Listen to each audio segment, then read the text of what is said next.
Pakar, senang sekali dapat bertemu dengan Anda lagi bersama saya, Stephanie Limbong di Suara Pakar. Hari ini kami telah menyiapkan informasi seputar updatean perampokan di Pasar Simpang Limun, Medan, Sumatera Utara lalu. Inilah Suara Pakar.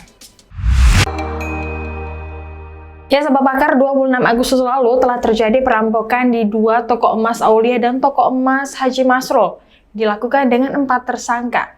Dari insiden perampokan ini, toko emas Haji Masrul mengalami kerugian material dan keempat tersangka berhasil membawa 6,8 kg emas setara dengan 6,3 miliar rupiah. Polisi ungkap identitas para pelaku perampokan toko emas Pasar Simpang Limun. Salah satu pelaku ditembak mati akibat melawan saat dilakukan prarekonstruksi.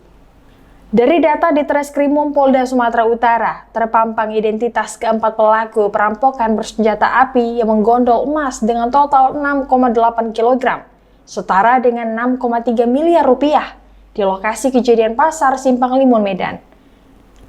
Adapun para tersangka, yaitu Hendrik dengan usia 38 tahun warga Jalan Palu Kemiri, Lubuk Pakam, Kabupaten Deli Serdang, tampak memakai jaket hitam dan sendal.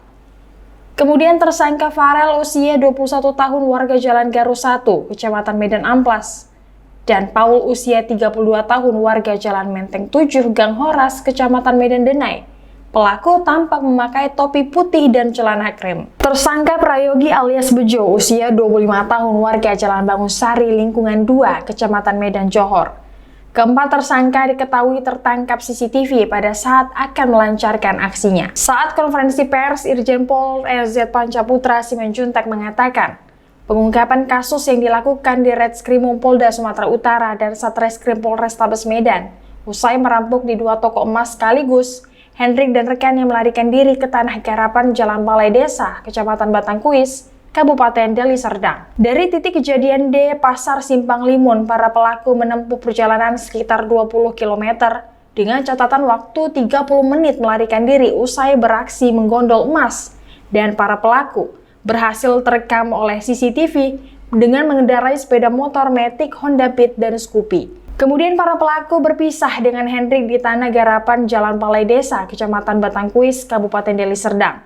Sebelumnya, para pelaku berkumpul di Jalan Menteng 7, Gang Garuda, Kecamatan Medan Denai. Saat konferensi pers juga Pancaputra menjelaskan, perampokan ini dilakukan secara terstruktur dan terencana.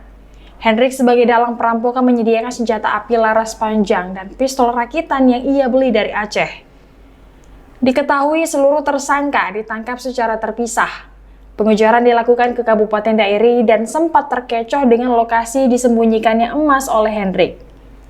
Setelah diamankan, penyidik berhasil mengamankan emas yang ia tanam di halaman belakang rumah orang tuanya. Kini keempat tersangka terancam hukuman 12 tahun penjara dengan pasal 365 ayat 2 ke 4E dan 2E serta pasal 55 dan 56 Kitab Undang-Undang Hukum Pidana. Sementara itu, petugas kepolisian juga turut mengamankan barang bukti satu pucuk senjata api laras panjang serta satu pucuk senjata api laras pendek yang digunakan pelaku saat melakukan aksi perampokan. Selain itu, 117 butir peluru ukuran 7,62 mm, 7,62 mm, 11 butir peluru revolver ukuran 3,81 dan 1 unit sepeda motor merek Honda.